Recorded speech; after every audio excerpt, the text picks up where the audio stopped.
Hello friends, Goa एक national और international tourist place है। आज मैं आपको गोवा में ऐसी जगहों के बारे में जानकारी दूंगा जो फेमस टूरिस्ट स्पॉट्स हैं। इसके अतिरिक्त यहाँ मनोरंजन के अन्य आइटम्स के बारे में भी बातचीत करेंगे। पहली जो दर्शनीय स्थल है वह है सलोलिम डैम और इसका अनोखा डकबिल स्पिलवे। सी बीचेस तो आपको कई जगह मिलेंगे, लेकिन इस डैम जैसा नज़ारा आपको शायद ही कहीं मिले।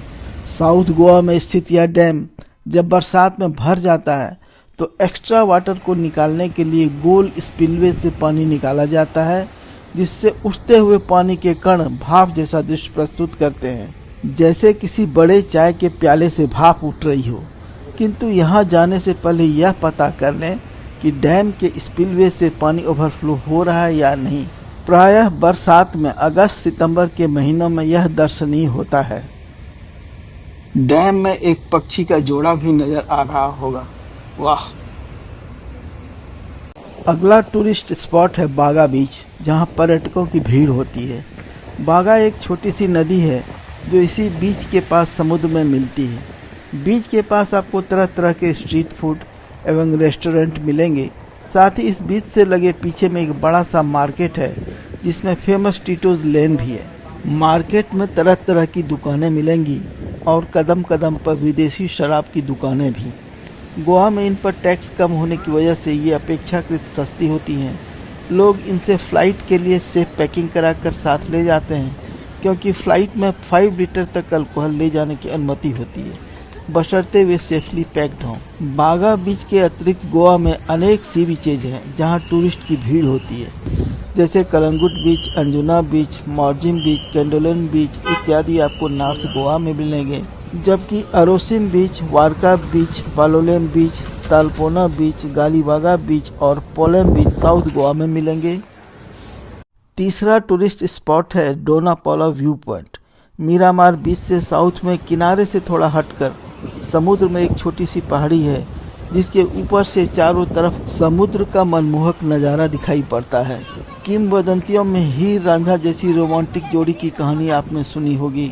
यहाँ की किंवदंतियों में डोना पॉला भी उसी तरह की एक रोमांटिक जोड़ी थी। इसी पहाड़ी से कूदकर उन दोनों ने भी अपनी इहलीला समाप्त कर ली थी।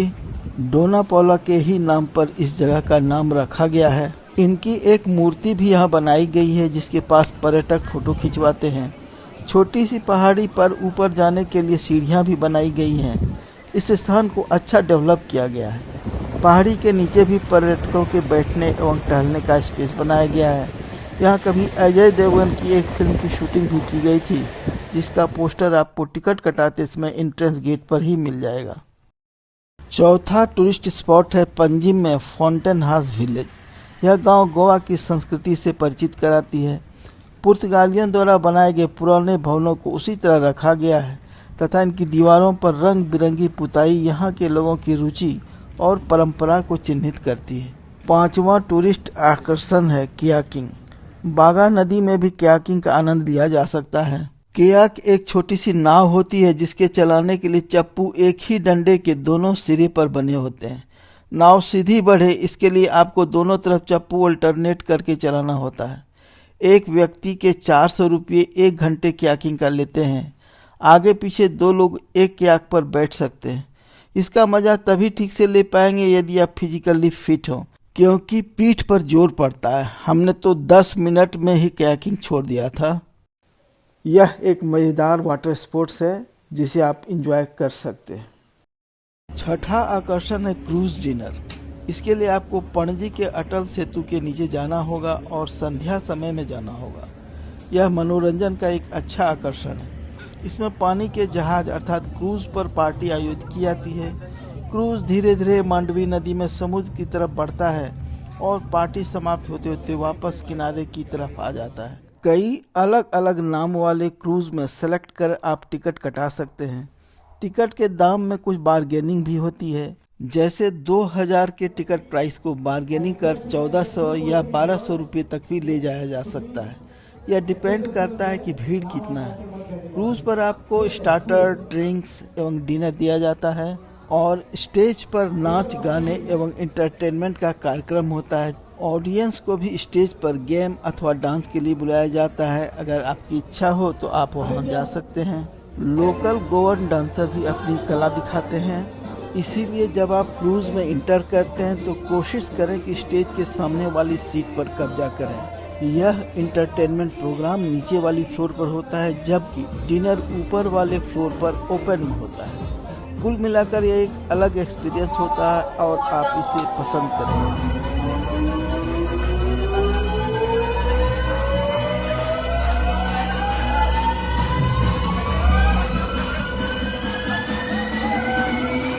गोवा के अन्य आकर्षण में साइट सीइंग के अंतर्गत कई फोर्ट्स आते हैं, जिनमें फोर्ट अगोड़ा, चपोरा फोर्ट और काबो डी रामा फोर्ट हैं। इनमें से कई फिल्मों की शूटिंग हो चुकी है, जिसके कारण भी पर्यटकों में इनका आकर्षण होता है।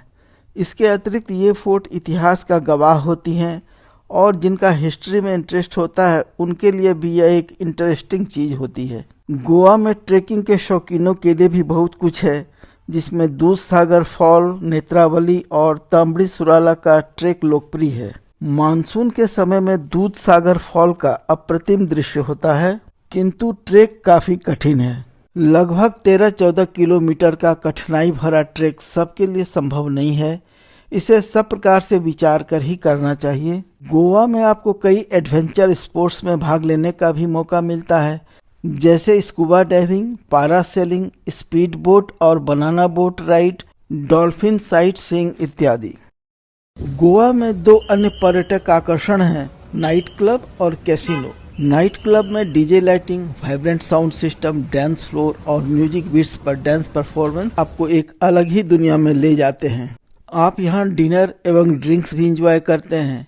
किंतु हाल ही में एक नाइट क्लब में आग लगने के कारण बड़ा हादसा हुआ, जिसमें कई लोगों की मौत हो गई, जिसके बाद पर्यटकों में इनके प्रति भय बना हुआ है। यहाँ कैसीनो भी एंजॉय कर सकते हैं। Big Daddy Casino, Casino Pride, Deltin Royale इत्यादि कुछ फेमस कैसीनो के नाम हैं। कैसीनो के टिकट्स महंगे होते हैं, जिनमें खाने पीने का भी इंतजाम होता है। अगर आप सिर्फ देख सुनकर और डिनर ड्रिंक्स एंजॉय कर आते हैं तो कोई बात नहीं, किंतु कैसीनो में खेलने में थोड़ा रिस्क है और आप अच्छा खासा पैसा गंवा भी सकते हैं। पर्यटकों के लिए गोवा में सेंचुरीज ओल्ड चर्चेज भी आकर्षण का केंद्र हैं। 16वीं-17वीं शताब्दी में बने भव्य ये चर्च पुर्तगालियों द्वारा बनवाए गए थे, जिनकी वास्तुकला को पर्यटक देखना चाहते हैं।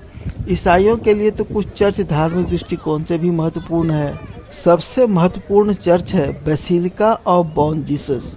यहाँ सेंट फ्रांसिस जेवियर के शरीर को सुरक्षित रखा गया है और इसे आप देख भी सकते हैं। यदि आप नॉर्थ गोवा में रुकते हैं तो सलोलिम डैम से वापस होते समय इन चर्चों को देखा जा सकता है। यहीं पर मुख्य सड़क के दूसरी तरफ एक बहुत बड़े कैंपस में 16वीं सदी का से कैथेड्रल और 17वीं सदी का सेंट फ्रांसिस असीसी का चर्च भी है, जहां पर्यटकों की भीड़ लगी होती है। तो फ्रेंड्स, ये थे संक्षेप में गोवा के आकर्षण।